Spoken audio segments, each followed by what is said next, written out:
오늘 믿음의 발자취하를 7번째 시간입니다. 오늘 믿음의 고백은 삶은 바꾼다라는 제목으로 함께 은혜를 나누고자 합니다. 최근에 제가 본 인터넷 뉴질랜드 뉴스 헤드라인의 몇 가지를 좀 여러분께 소개해드리고 싶습니다. 미나리, Why this Korean American drama is movie worth singing and cherishing.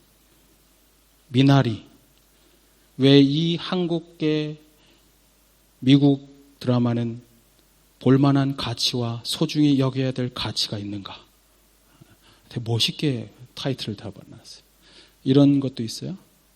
A year after Parasite, Korean language movie Minari is a talk of Hollywood. 기생충 이후 1년, 미나리라는 영화가 할리우드의 화제거리가 되고 있다. 그래서 기사를 살펴봤습니다. 미국에 이민을 간 이민자들 1세대의 가족의 이야기를 드라마처럼 구성한 영화입니다. 1세대 한국인 가족이 한 농토를 받아서 그것을 경작해가며 그들이 자수성가할 그리고 아메리칸 드림의 그런 꿈을 꾸고 있었습니다. 그리고 그들은 그곳에서 헌신했고 그들의 수고와 헌신 속에서 그 한 가정이 새롭게 되는 것들을 우리에게 보여주는 영화입니다. 재미있는 것은 미나리라고 하는 것을 얘기하는 그 윤여정 씨가, 이게 다 얘기하면 안 되죠? 여러분 미나리 봐야 되는데. 미나리가 뭔가, 왜 미나리라고 졌나? 그 이유가 그분이 그렇게 말해요. 미나리는 어느 곳에나 다 잘 자란다고. 그런데 미국 사람들은 이걸 모른다고. 어느 곳에 심어도 질긴 생명력으로 잘 자라는 미나리, 그것을 심어서 나누면 우리 모두가 풍족하게 될 것을 이야기해 주는 것이죠. 낯선 이국 땅에서 정착하기 위해 수고했던 1세대 이민자들의 삶을 마치 다큐멘트 같이 보여주는 그 영화를 통해서 이민자들인 우리 한인들도 함께 공감할 수 있는 이야기가 되고 있습니다. 그리고 보편적인 가족에 대한 생각을 함께하게 하는 이 드라마는 지금 온 세계에 있는 많은 한국인이 아닌 사람들, 전 세계인들의 관심을 갖고 있습니다. 작년 한 해 61개의 트로피를 받았습니다. 윤여정 씨는 20개의 상을 받았습니다. 이런 현상을 보면서 미국의 영화계에서는 지난 1년 동안 그 기생충 이후에 다시 한국 영화가 세계인들의 주목을 받고 있는 이 사실을 보면서 조금은 이해하기 어려운 매우 낯선 장면이라고 그들은 생각하고 있습니다. 제가 오늘 이 말씀을 드린 이유는 오늘 우리가 함께 본 이 히브리서 11장, 지난 17주간을 달려왔는데 히브리서 11장은 믿음의 영웅들을 소개하고 있는 일종의 Fame of Whole, 명예의 전당입니다. 그것에는 믿음의 영웅들의 흉상이 있는 것처럼 우리에게 믿음이 무엇인지를 가르쳐주는 영웅들이 소개되어 있습니다. 그런데 오늘 본문에는 히브리서 11장 오늘 31절에 와서 히브리서 기자는 명예의 전당에 전혀 어울릴 것 같지 않은 낯선 한 사람을 우리에게 소개해 줍니다. 그는 영웅으로 전혀 기대될 만한 사람이 아니었습니다. 그러나 히브리서 기자는 그가 믿음의 지도자의 반열에 당당하게 오를 수 있는 한 사람이라고 우리에게 이야기해 주는 것입니다. 그녀의 이름은 라합입니다. 그녀는 믿음의 지도자의 자리에 함께하기에는 뭔가 어색한 면이 있습니다. 왜냐하면 첫째로 그녀는 여자였습니다. 그때 당시에 전혀 여권이 존중받지 않는 시대에 그녀는 여자로서 자신의 삶을 살아야 했습니다. 이 여자는 이스라엘하고는 아무 상관이 없는 이방인이었습니다. 하나님에 대해서는 하나님과 어떤 연결고리도 없는 삶이었지만 그럼에도 불구하고 하나님께서는 그 여인을 부르시고 그 여인을 쓰셔서 하나님의 일을 하셨습니다. 그녀는 이스라엘 사람이 아니라 가나안 사람이었습니다. 게다가 오늘 본문 히브리서는 이렇게 이야기합니다. 그녀는 기생 라합이었다고. 우리말 번역은 너무 좀 좋게 번역했어요. 기생. 여러분 영어 성경만 봐도 그렇게 해서 표현하지 않습니다. 우리말로 하면 이렇게 말해야 됩니다. 창녀, 매춘부, 거리의 여자. 그녀의 실상은 몸을 파는 거리의 여자였습니다. 그런데 이런 여인이 믿음의 영웅들이 가득한 명예의 전당에 올라가 있다는 사실은 무엇을 이야기할까요? 오늘 성경은 그렇게 될 수밖에 없었던 이유는 그녀의 믿음이었다고 이야기합니다. 그녀의 믿음 때문에 그녀의 삶에 타락된 인생에도 불구하고 그는 믿음의 영웅으로 올라설 수가 있었다는 사실입니다. 그렇다면 라합에게 있었던 그 믿음은 과연 어떤 믿음이었기에 전혀 하나님과 상관없었던 그녀의 삶에도 불구하고 하나님은 그를 부르시고 그를 쓰셔서 하나님의 놀라운 인생의 드라마를 만드셨을까요? 라합의 믿음 무엇입니까? 첫째로 라합의 믿음은 신앙을 입으로 고백하는 믿음입니다. 입으로 고백하는 믿음.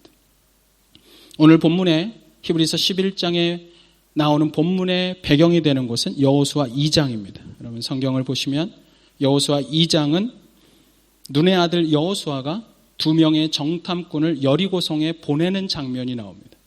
여호수아 2장 1절에 보면 그 정탐꾼이 근데 어디에 들어가냐 하면 라합이라고 하는 기생의 집에 들어가서 거했다라고 이야기합니다.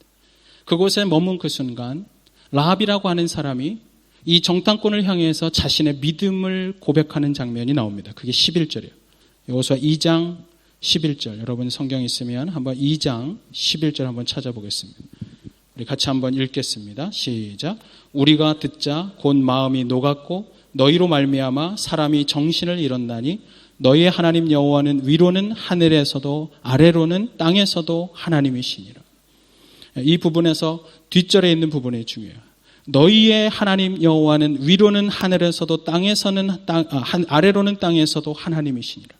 다시 말하면 이 여인은 너희들의 하나님만이 이 온 세상의 유일한 하나님이시라고 그는 그렇게 고백하고 있는 것입니다.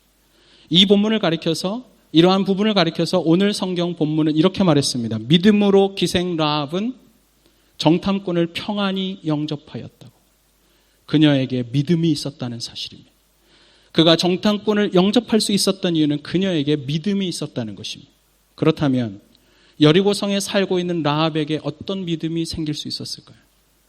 하나님과 전혀 상관없고 이스라엘 사람들하고 거하지도 않았던 라합이 어떻게 하나님에 대한 믿음을 가질 수가 있었을까요? 그 이유가 바로 앞구절, 한 절 앞에 있는 2장 10절에 나옵니다. 우리 같이 한번 여호수아 2장 10절을 같이 한번 읽어보겠습니다. 시작. 이는 너희가 애굽에서 나올 때 여호와께서 너희 앞에서 홍해물을 마르게 하신 일과 너희가 요단 저쪽에 있는 아모리 사람의 두 왕 시온과 옥에게 행한 일, 곧 그들을 전멸시킨 일을 우리가 들었습니다. 그때 뭐라고 되어 있어요? 우리가 들었습니다. 그들이 들었습니다. 누가 들었어요? 여리고 사람들이 들었습니다. 여리고 사람들이 들었고 라합이 들었습니다. 라합이 그리고 여리고 사람들이 하나님께서 어떤 일을 행하셨는지 그 홍해를 마른 땅처럼 건너가게 하신 하나님의 역사를 들었습니다. 그리고 라합은 그것을 들음으로 믿음이 생기기 시작했다는 것을 우리가 알 수 있습니다. 라합은 본래 여러분 여호와의 신앙을 갖고 있지 않았던 사람이에요. 하나님에 대해서 마음껏 들을 수 있는 여건에 있지 않았습니다. 그러던 어느 날 그녀는 여리고성에 떠도는 한 소문을 듣게 됩니다. 멀리 저 끝에서 이스라엘 백성들이 이집트를 나왔는데 그 이유가 그들의 하나님 때문이라더라. 그들의 하나님은 바다를 가르고 마른 땅처럼 지나가게 하시더라. 40년 동안 그들을 이끄시더니 어느 날 요단강 저편에 있는 두 나라의 왕을 멸하시고 그리고 그 하나님은 자신의 백성을 지키시고 인도하시고 이제 우리를 향해 오고 있다. 그의 이름은 여호와. 오늘 성경은 분명히 말합니다. 우리가 들었다고. 라합만 들은 것이 아니에요. 여리고성에 있었던 모든 사람들이 들었습니다. 그리고 11절에 이렇게 이야기합니다. 마음이 녹았다고. 그들은 하나님의 행적에 대해서 듣고 마음이 녹고 두렵고 그리고 긴장하고 떨었습니다. 그러나 라합은 하나님의 소식을 듣는 그 순간, 하나님에 대해서 듣는 그 순간 그 속에서 자신을 향한 하나님의 음성을 듣습니다. 하나님의 메시지가 들리기 시작한 것입니다. 그리고 그 음성이 들리자 그녀는 온 마음으로 그것을 믿은 것입니다. 라합은 하나님을 알거나 깨닫기에는 너무나도 불리한 조건과 상황 속에 있었어요. 그러나 그녀는 여리고라고 하는 전혀 하나님에 대해서 마음껏 물어볼 수도 없고 대화할 수도 없는 상황 속에서 최소한의 하나님에 대한 지식 안에서도 하나님을 믿고 있었다는 사실입니다. 같은 메시지 앞에서 다른 사람들은 하나님을 믿지 않았습니다. 하나님의 행적을 분명히 들었고 어떤 역사가 일어나고 있는지 다 들었어요. 그런데 누가만 믿었어요? 라합만 믿은 것입니다. 어떻게 그런 일이 일어날까요? 여러분, 오늘 이 시대엔 하나님에 대해서 얼마나 많은 지식이 넘쳐나는 시대인지 몰라요. 여러분, 마음만 먹으면 여러분들 수많은 탁월한 설교자들의 설교를 통해 성경에 대해서 알 수가 있어요. 우리가 안 해서 그렇지 성경 공부를 할 수 있는 자료가 이 세상에 얼마나 많은가요? 오늘같이 이렇게 많은 시대는 없어요. 우리의 옛날 과거의 선조부터 그들이 남긴 기록의 유산들이 지금까지 있습니다. 그 유산을 보면서 우리는 얼마든지 하나님의 말씀을 연구하고 알고 깨닫고 경험할 수가 있지만 여러분, 지식이 많다고 말씀이 많이 풍부하게 있다고 주님을 진짜 온전히 믿는 것은 아니라는 사실입니다. 중요한 건 이것입니다. 그 말씀 속에서 나를 향한 하나님의 음성을 들을 수가 있어야 한다는 사실입니다. 로마서 10장 17절에서 이렇게 말합니다. 그러므로 믿음은 들음에서 나며 들음은 그리스도의 말씀이니라. 그 말은 이것입니다. 그냥 듣는 게 아니에요. listening, 주의하여 듣는 것입니다. 어느 날 나는 그냥 hearing 했어요. 하나님에 대해서 그냥 스치듯 들었어요. 그러나 어느 날 하나님의 은혜가 임하면 그 하나님의 음성이 내가 귀 기울여지게 되는 거예요. 그리고 그 음성 때문에 나는 믿음을 작동할 수밖에 없는 그 놀라운 일들이 일어나는 것입니다. 오늘 저는 여러분들이 이 시간 예배하지만 오늘 설교 듣지만 여러분들에게 들려지는 하나님의 음성이 여러분 각자에게 들려지기를 바라요. 오늘 하나님은 여러분에게 말씀하고 계세요. 여러분, 재밌는 게 오늘 본문 히브리서 11장에 보면 이렇게 말해요. 그때 라합이 구원받고 나머지 여리고 사람들이 죽을 때 이렇게 말합니다. 여리고 사람들을 향해서 순종하지 않는 자들. 하나님의 말씀이 들려왔습니다. 그러나 그 말씀 앞에 나를 꺾고 하나님 앞에 자신의 잘못을 고백하는 믿음이 라합만 있었다는 사실이에요. 신앙생활 오래 한다고 하나님을 믿는 게 아니에요. 하나님의 음성을 듣는다는, 하나님이 나를 향한 그분의 뜻이 들려졌을 그 순간에만 우리는 믿음을 갖게 되는 것입니다. 중요한 것은 이것입니다. 라합은 들음으로 믿음이 생겼습니다. 그리고 그는 그것을 고백할 줄 알았습니다. 그런데 이것입니다. 그녀의 믿음은 확신에 찬 믿음의 고백까지 나아갔다는 사실이에요. 단지 믿고 내가 예수님을 믿어 뭐 이런 식의 고백이 아니에요. 그것을 훨씬 넘어서는 신앙의 확신에 찬, 하나님에 대해서는 조금밖에 듣지 않았지만, 그러나 그 음성을 조금밖에 듣지 않았지만 그것이 진리가 돼서 내게 들려지는 순간 그녀는 그것에 대한 확신 가운데 인생을 고백할 줄 알았다는 사실이에요. 어떻게 가능했을까? 그 고백이 여호수아 2장 9절에 나옵니다. 우리 한번 9절 말씀을 같이 읽겠습니다. 9절 시작. 말하되 여호와께서 이 땅을 너희에게 주신 줄을 내가 아노라. 우리가 너희를 심히 두려워하고 이 땅 주민들이 다 너희 앞에서 간담이 녹나니. 여기 보면 이 라합이 뭐라고 말해요? 여호와께서 이 땅을 너희에게 주신 줄을 뭐한다? 내가 아노라. 내가 아노라. 여러분, 교회 오면 믿는다는 말을 참 많이 합니다. 저도 참 많이 해요. 그러다 보니까 그리스도인들은 믿는다는 것이 너무나도 많이 소용되니까 이 안다는 것의 확신이 어느 정도인지 잘 몰라요. 확신에 대한 표현은요, 하나님을 내가 안다는 것입니다. 여러분 한번 생각해 보세요. 연애하는 여자가 아니라 남자가 저기 나와 함께 교제하는 저 여인과 결혼할 것을 생각하고 교제하다가 앞에 있는 형제한테 이렇게 말합니다. 나는 저 여인이 나와 결혼할 것을 믿습니다. 하고 나는 저 여자가 내 아내가 될 것을 알아. 뭐가 더 확신에 차요? 자, 어느 날 박상아 집사님이 윤길자 집사님이랑 아침에 밥을 먹는데 이렇게 말하는 거예요. 여보, 내가 인생을 참 살다 보니까 당신이 나를 사랑하는 줄 믿습니다. 내가 당신하고 오랜 세월을 살았는데 당신이 나를 사랑하는 걸 나는 알아요. 뭐가 더 확신에 차요? 여러분, 하나님 앞에서 우리가 신앙생활을 한다는 것은 바로 그런 고백이에요. 하나님이 가끔은 그러실 거예요. 그만 믿습니다 좀 해라. 하나님, 저는 당신이 얼마나 저를 사랑하는지 제가 알아요. 하나님, 저는 당신이 나를 구원하셨을 뿐 아니라 내가 오늘 절망 가운데 있고 힘들 때에도 나를 여전히 붙잡고 나를 인도하실 분이라는 걸 저는 알아요. 그분은 그만 좀 믿습니다 하라고 그럴지 몰라요. 그분은 우리의 삶에 찾아와서 오늘 내 곁에서 계시면서 우리의 진정한 믿음의 확신에 찬 고백을 듣기를 원하세요. 여러분, 좀 신앙을 고백하십시오. 하나님에 대해서 고백을 하십시오. 제가 과거에 한국에서 70 되신 부부를 뵀는데, 와, 70이 돼도요, 여자분이 고백을 듣고 싶어요. 여기 지금 내 와이프가 아직 70이 안 됐지만 이러고 안심하시는 분들인데, 아니에요. 여자는 언제나 고백을 듣고 싶어요. 근데 70이 되셔도 듣고 싶어요. 이런 거예요. 단순해요. 당신이 오늘 아침밥을 차려줘서 참 내가 고마워. 내가 결혼 참 잘했지. 내가 힘들지만 당신이 있어서 참 내가 행복해. 여러분, 하나님은요, 우리와 함께 하시고 보이지 않지만 우리를 인도하시는 분이세요. 그러나 어느 날 내가 인생 가운데 절망을 만날 때가 있고 어려움을 만날 때 있습니다. 그러면 그때면 우리 주님은 우리를 그냥 구원하신 채로 두는 게 아니라 사랑하는 아들이, 사랑하는 딸이 인생 가운데 고생하고 아파하는 것을 함께 아파하시며 고통하시는 것입니다. 우리의 영혼을 위해서 십자가에 달려서 나를 위해서 피 흘리실 만큼 나를 사랑하신 주님은 그 구원 이후의 인생을 살아가면서 그들이 겪는 삶에서의 아픔도 위로하기 원하시고 함께하기를 원해요. 근데 중요한 건 이것입니다. 여러분들이 그 하나님을 초대하지 않는 것입니다.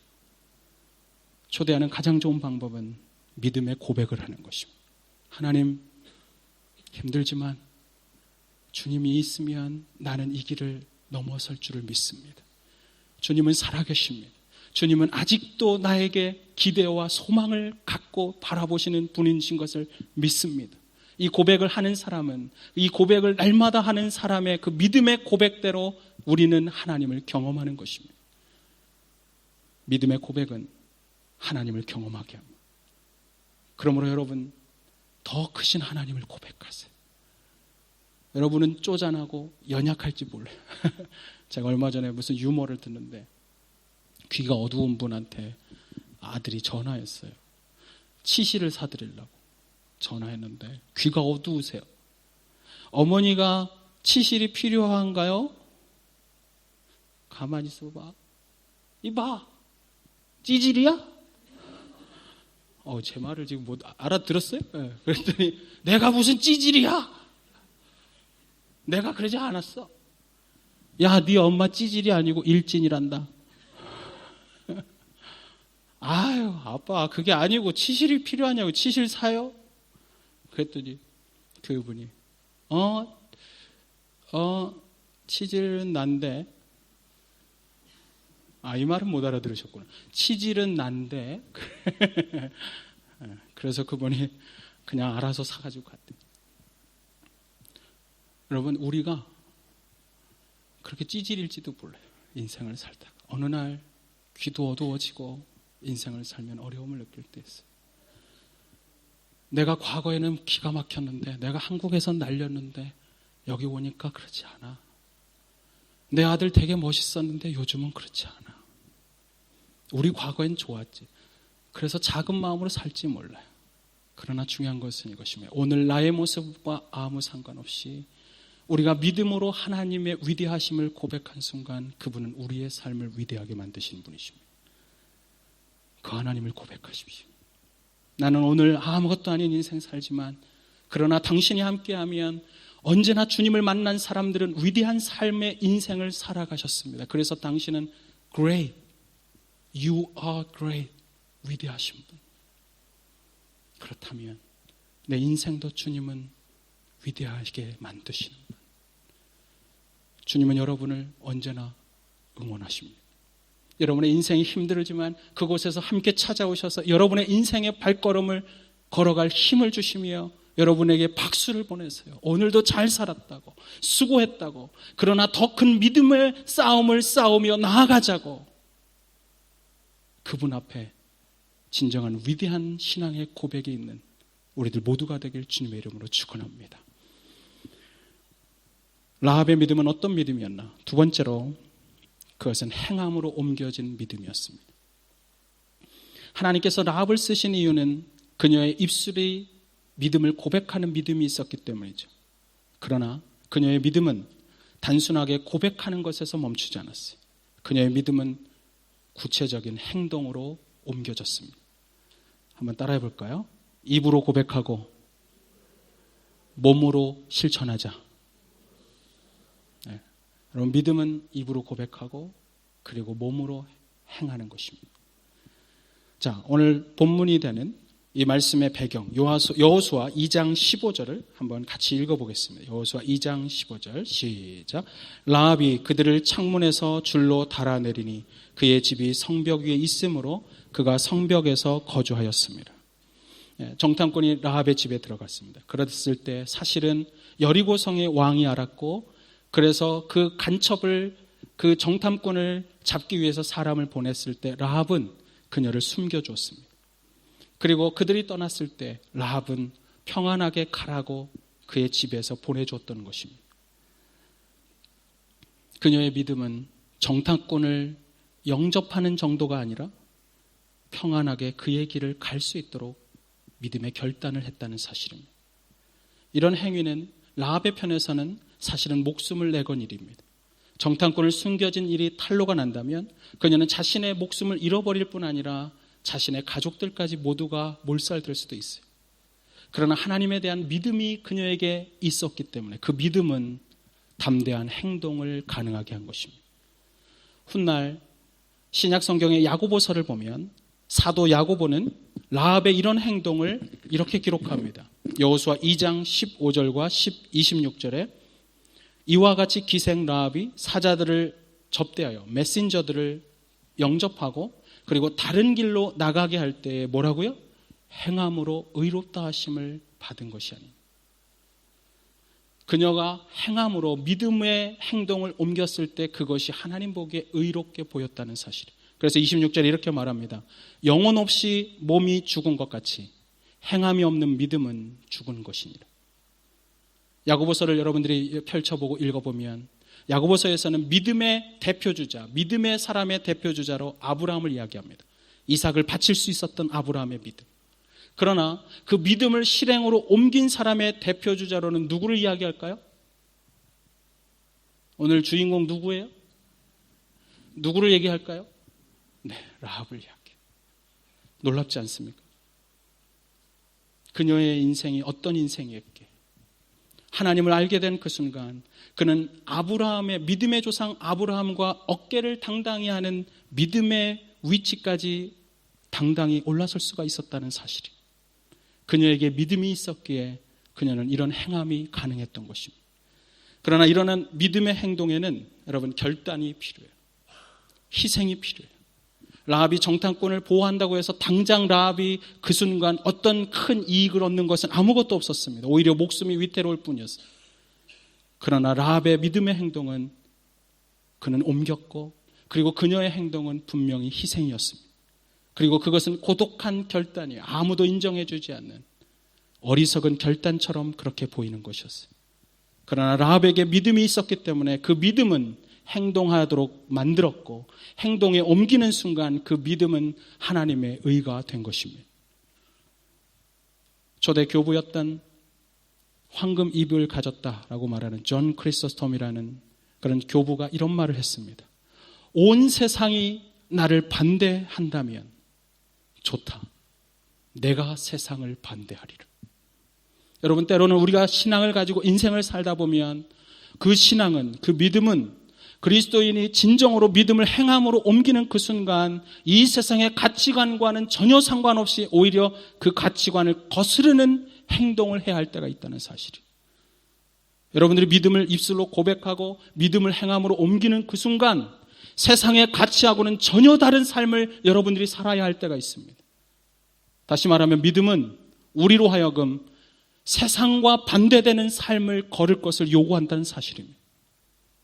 세상은 그렇게 우리를 붙잡아 두지 않아요. 우리가 믿음의 삶을 살면, 그리고 믿음을 따라서 인생을 온전히 걸으려고 하다 보면 세상의 가치관을 반드시 넘어서야 합니다. 거슬러야 합니다. 그래서 사도 바울은 이렇게 말했습니다. 너희는 이 세대를 본받지 말라고. 너희는 이 세상의 시류를, 이 세상의 흐름을 따르는 자들이 아니라고.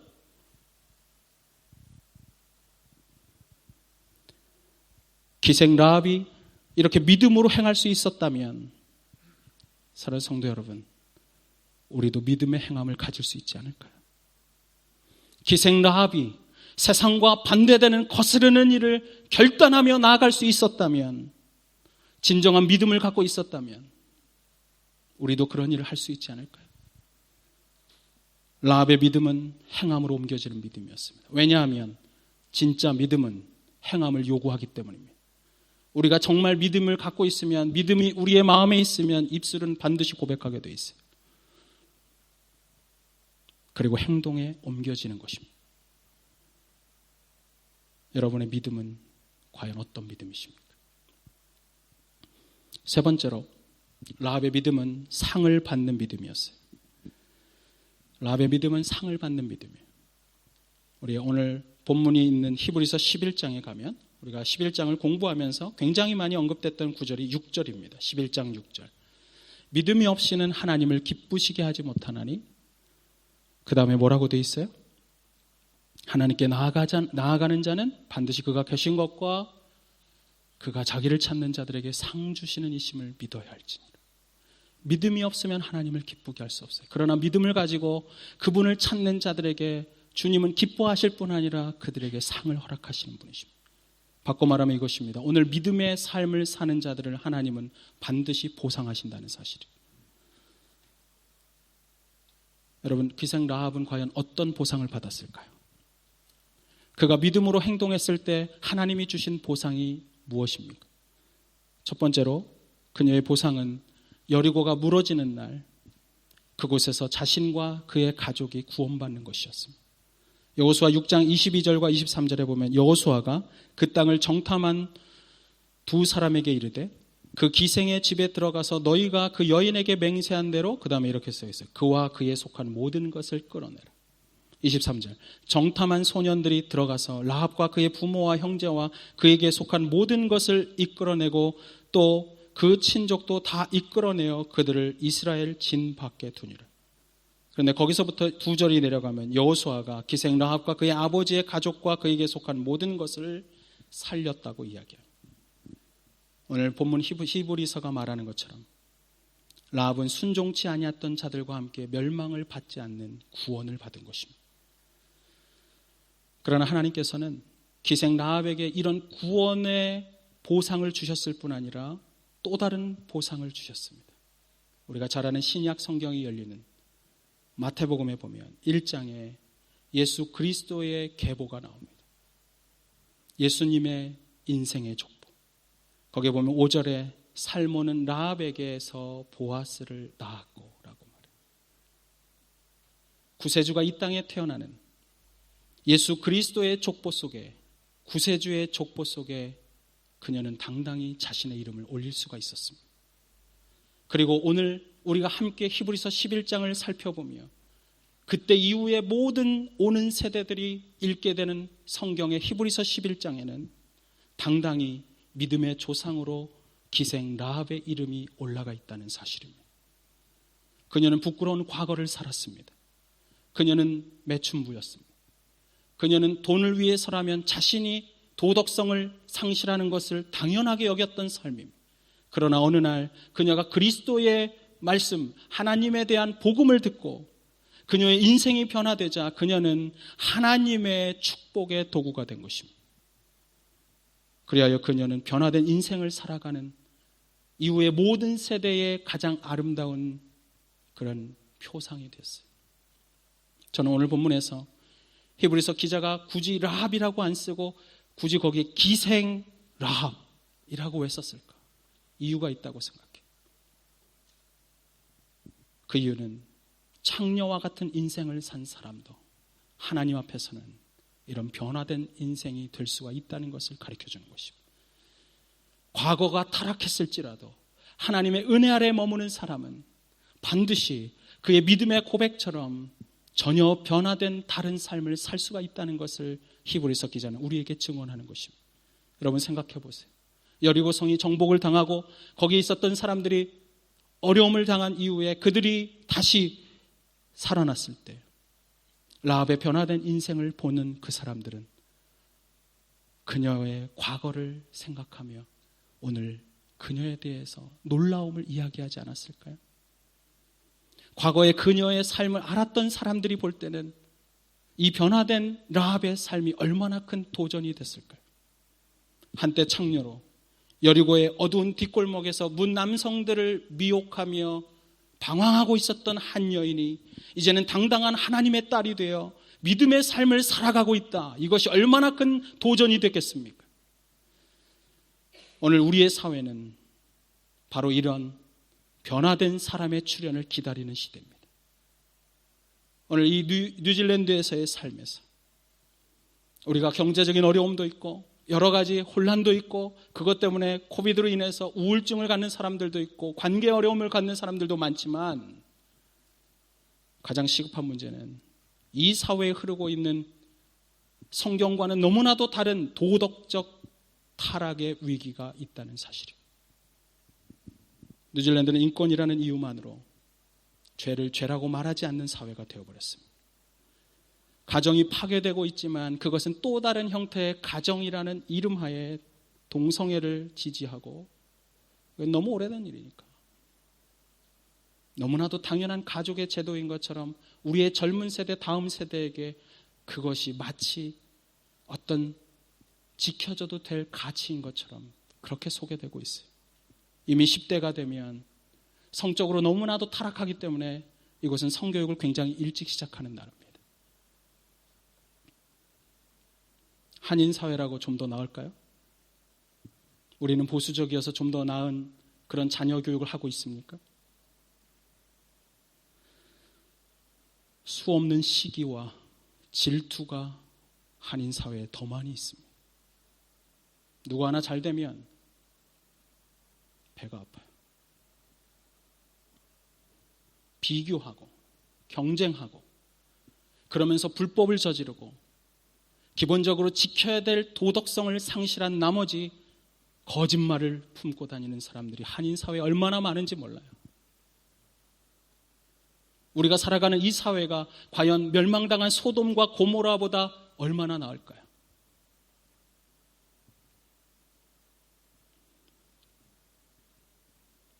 그러나 우리 중에 변화된 라합, 회개하고 진실로 변화된 라합들이 출현할 수만 있다면 자신을 새롭게 하시는 그 하나님을 증거하는 진정한 그리스도인들이 나타난다면 저는 우리 사회에 희망이 있다고 생각합니다. 진실한 회개는 한 개인을 살립니다. 진실한 회개는 복음 앞에서 자신이 정말 진정한 회개를 한 사람이라면 그들은 사회를 바꿀 수가 있습니다. 가늠한 여인을 현장에서 데리고 왔던 사람들은 대부분 말해 그들이 다 남자였을 거라고. 그녀를 집어던지고 예수님 앞에 던져놓고 돌을 들고 죽이라고 말하고 있었던 그들 앞에 주님은 이렇게 말했습니다. 너희 중에 죄 없는 자가 돌로 치라고. 그들이 모두 떠난 이후에 홀로 남겨진 이 여인을 바라보며 주님은 이렇게 말씀하셨습니다. 나도 너를 정죄하지 아니하노니 다시는 가서 죄를 범하지 말라. 과연 우리가 정말 그리스도를 만난 사람들이고 그리스도의 십자가의 피로 말미암아 오늘 우리가 진정한 죄 씻음과 죄의 용서함을 받은 사람이라면 우리는 다시 돌아가 다시 죄를 범하지 말아야 하는 것입니다. 여러분과 제가 예수 그리스도의 십자가의 보혈로 말미암은 진정한 용서받은 자라면 다시 과거로 돌아가는 그런 잘못된 인생을 살기를 부끄러워할 줄 알고, 그리고 오늘 이제는 다시는 죄를 범하지 않아야 하는 것입니다. 여러분의 삶에서 우리들 모두가 이 변화된 라합처럼 이 땅에 진정한 소망이 아직도 있다는 것을 나타낼 수 있는 그리스도인이 될 수 있다면 이 사회는 희망이 있는 것입니다. 바로 여러분 때문에. 오늘도 일하시는 하나님을 바라보며 전혀 다른 세상과 거스르지만, 그러나 다시 죄짓기를 원하지 않고 다시 예수 그리스도를 십자가에 못 박기를 원하지 않고 오늘 진정으로 믿음 안에서 살기를 다짐하며 내 인생의 가치가 그리스도의 피 묻은 복음으로 말미암아 새롭게 됐다는 것을 증명하는 사람, 그들을 통해서 이 사회는 변화될 것입니다.